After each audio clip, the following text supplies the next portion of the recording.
Hola, ¿cómo estás? No sé si te diste cuenta que generalmente cuando practicamos algo estamos pensando en el estado que quisiéramos tener a través de esa práctica. Depende, a veces no.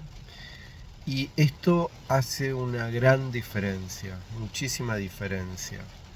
Al menos en las enseñanzas esenciales, llamémosles psicoespirituales, am, al menos tomando de donde tengo mi base principal en la tradición tibetana, am, es muy importante y hace toda la diferencia que en la práctica no estemos obsesionados ni construyendo grandes intensidades energéticas de expectativa con el resultado a lograr. Esto hace toda la diferencia. La meditación como práctica intencional tiene una contradicción interna profunda, porque como práctica intencional sostiene una división fundamental entre tu realidad tal como la experimentas en este momento y un estado que consideras que es deseable.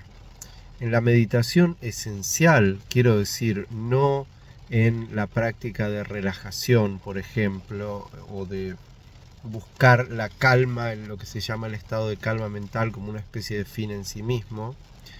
En la meditación esencial o en la contemplación, esto no es así, no estamos buscando un estado. Justamente esta práctica proviene de la enseñanza básica, que es el reconocimiento de que nuestra condición fundamental trasciende los estados, no es un estado en particular. Lo que somos en esencia, digamos, el problema o la tragedia humana consistiría en que la raíz de nuestra naturaleza, nuestra esencia, depende, son términos todos bastante problemáticos en este sentido, pero la raíz de lo que somos es equivalente, equiparable a la vitalidad fundamental de la realidad, que es energéticamente una especie de campo abierto con una especie de inteligencia intrínseca en donde y a través de lo que, depende qué preposición quieras usar, se manifiesta todo, se manifiesta todo lo que somos, básicamente. Y una meditación que busca lograr un estado determinado es algo intrínsecamente condenado al fracaso. ¿Por qué? Porque un estado es por definición algo que comienza y termina. Y una base de cualquier enseñanza esencial que se precie es el reconocimiento de una u otra forma de lo que llamamos impermanencia. Que todo estado y toda situación que tiene un comienzo va a tener un final. Porque sí, porque si hay algo en nuestra percepción que distingue y diferencia esto es diferente de aquello, y sentimos que entramos a esa condición, inevitablemente vamos a salir de esa condición. Es como pretender tener un día sin una noche. Esta es otra de las grandes, llamémosle así de nuevo, tragedias del pensamiento ordinario occidental, digamos, pero humano en general, que es esta condición de identificar polaridades y dinámicas de polaridades, pero esta especie de ideal de encontrar una de estas polaridades en la cual me pudiera quedar y en la cual la circulación fundamental se detuviera. Esto es imposible por la naturaleza intrínseca de la realidad y de cómo surgen estas polaridades en nuestra conciencia. Toda identificación de características marca estados o momentos de un proceso que va en movimiento. Entonces todo estado es algo que empieza y termina. Si nosotros practicamos como una causa para generar como efecto un estado que, digamos, sentimos mejor y queremos que ese estado permanezca permanentemente, vamos a estar continuamente sujetos al mismo tipo de sufrimiento que nos llevó a ese estado de buscar una solución en el primer momento. ¿Por qué? Porque el estado de sufrimiento ordinario está atravesado por este continuo deseo de un estado y temor de que nos alcance o se establezca un estado no deseado. Entonces, si lo que de alguna manera intuimos es que o que se nos señala como introducción a la enseñanza fundamental es que la naturaleza básica de lo real no está sujeta intrínsecamente a las definiciones que establece nuestra mente como final de algo y comienzo de otra cosa. Por eso en todos los textos esenciales, o por ejemplo lo que se llaman los tantras, del Dzogchen, etc., se habla de la condición natural no nacida, o sea, sin nacimiento, significa que no está sujeta a causas y condiciones que le den origen. No hay algo que produce esto. Cuando hablamos del misterio fundamental, del campo esencial, de lo sagrado, de Buda o Dios o Tao, como lo quieras llamar, no tiene causación, no es el resultado de algo que vos podés causar. Vos sos un emergente, un aspecto de ese campo. ¿Cómo vos podrías causar el campo? ¿Cómo cualquiera de tus acciones o cualquiera de tus estados podría iniciar o detener ese estado? Esa realidad. ¿Cómo una emergente del campo de la realidad podría producir la realidad? Es ridículo por donde lo mires. Y sin embargo, muchas personas transcurren en lo que llaman su práctica espiritual, adoptando algunas creencias curiosas que les parecen interesantes, pero sin notar esta contradicción fundamental. Es imposible establecer intencionalmente la condición de lo que somos esencialmente, de la realidad. En la tradición tibetana se usa el ejemplo del espejo. Nuestra condición fundamental y la realidad en sí es como un espejo, en el sentido de que cualquiera sea infinidad de condiciones posibles que pueden presentársele al espejo, el espejo se limita a manifestar, usando la analogía de un reflejo o un prisma también, la imagen de un prisma, y lo que pasa es que si nos ponemos literalistas, ahí vamos a empezar a preguntar, bueno, pero ¿cuál es la luz? ¿Cuál es el objeto? La analogía no apunta a eso, sino que apunta a que esta condición básica, el misterio básico de lo que somos, de la manifestación, de la esencia del proceso vital, de la pulsación vital continua, no es un estado, no es algo a lo que yo, como operador de este proceso, tengo que entrar, si estoy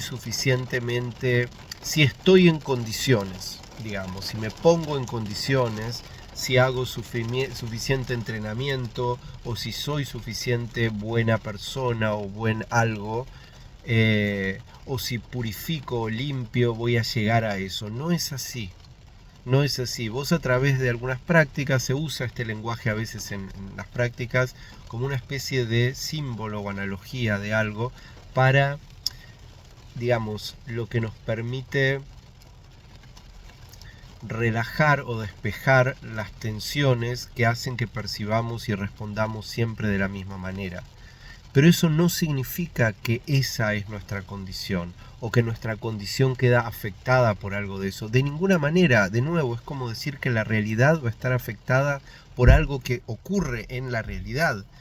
Es como decir el tiempo, como, bueno, una analogía, como decía mi maestra, el cielo no queda arrasado por el viento.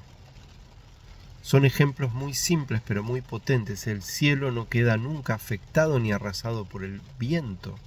¿Cómo el viento va a afectar el espacio? ¿Cómo un objeto va a afectar el espacio? ¿Cómo un reflejo va a afectar el espejo? Pero estas cosas no son tan simples de integrar.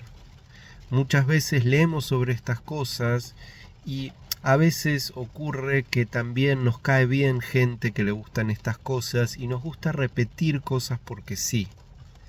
Pero es muy importante que si te interesa esto, que indagues en esto, que investigues en esto, porque ningún conocimiento verdadero surge de la mera repetición. Surge de un amor y de una curiosidad vital muy profunda que nos lleva a investigar algo hasta sus últimas consecuencias. Entonces te sugiero que no te limites nada más a repetir esto porque te cae bien o porque te parece simpático, porque hay gente copada, como decimos acá, que lo dice, o porque hay una onda de decir estas cosas.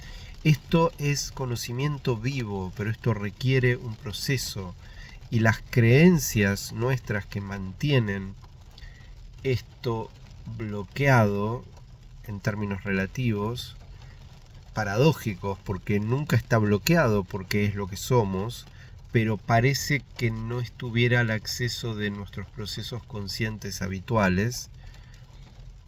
Estas tendencias son muy fuertes a veces y te invito a que investigues esto. Entonces te proponía, como al principio, que revises en qué medida vos considerás que una práctica como la meditación, por ejemplo, o un yoga o algo así, consiste en una práctica con un objetivo para llevarte a un estado. Va a ocurrir en la práctica que si vos practicás algo, va a haber ciertas modificaciones en tal vez en algunos aspectos de la percepción, cómo percibís el tiempo, etc. Esto no es bueno, no es malo, pero no se trata, no es una narrativa en la que vos tenés que ir de acá a acá y usar la meditación como una causa de eso, en absoluto. Si vos estás pensando solamente en eso, vas a tener un camino largo de decepción tras decepción. ¿Por qué? Porque Dharma significa realidad. Una de sus acepciones es realidad.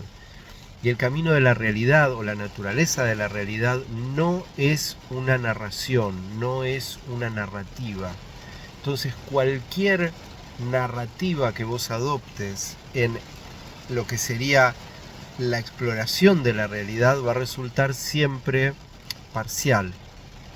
Y si te aferrás a eso como una especie de motivación básica para lograr algo, vas a tener una serie de decepciones.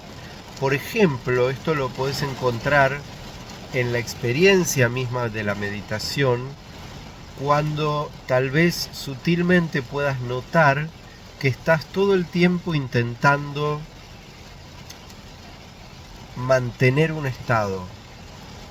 Hay como algo en vos que quiere hacer un esfuerzo, pero que no sabe bien por qué, para qué estoy haciendo este esfuerzo, qué es lo que estoy tratando de mantener. No hay nada que tengas que mantener. El campo mismo donde está ocurriendo la experiencia, cualquiera sea, es de eso de lo que se trata.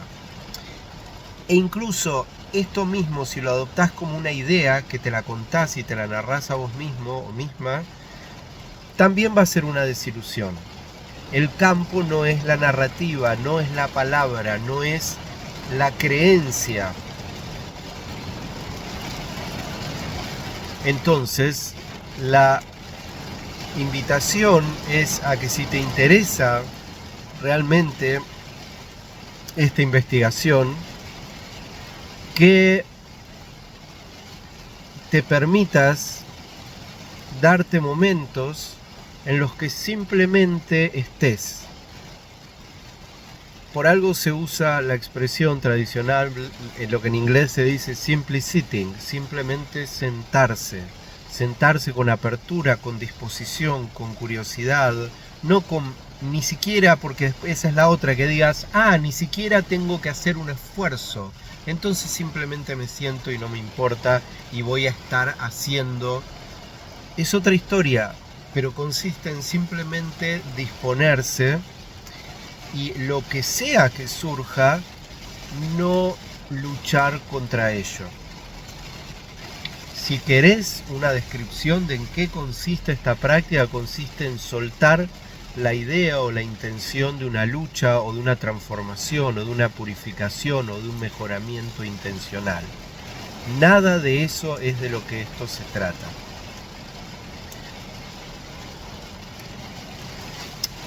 Fíjate, si haces práctica de meditación, ¿qué tanto ocurre en vos esto? De que estás sentado y estás como tratando de sostener un estado, de tratar de sostener y evitar ciertas cosas o mantener ciertas cosas bajo control.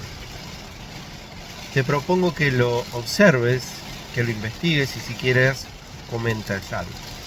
Ojalá te sirva, ojalá te inspire.